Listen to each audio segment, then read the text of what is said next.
their full support. Mahal natin ang Pilipinas! Para po susugan ang sinabi ni Maharlika, we, the Filipino people, who deeply respect and support our former President Rodrigo Roa Duterte, we humbly appeal for his immediate release and safe return to the Philippines. President Duterte dedicated his life to the service of the nation, leading the unwavering commitment to peace, progress, and protection of the Filipino people. Under his leadership, our country witnessed significant improvements in public safety, governance, and the fight against crime and illegal drugs. His policies, though firm, were always rooted in his deep love for the Philippines and its people. We firmly believe in his innocence and recognize the lasting impact of his leadership on our nation. The overwhelming support he continues to receive from millions of Filipinos is a statement to the trust and gratitude we have for him.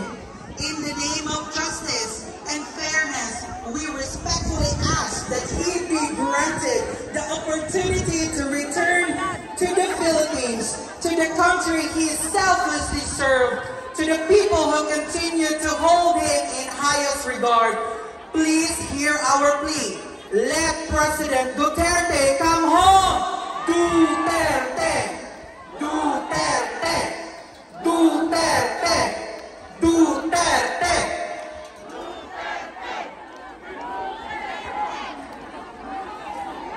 Bakit ba tayo nandito? Mahal natin ang Pangulo! Wala tayong ayuda, wala tayong sardinas, wala tayong 5,000 pesos. Dahil sarili natin ang ating gastos ngayon, am I right? Mahal natin ang Pangulo. And now, ladies and gentlemen, we will sing Happy Birthday to Tatay Digong.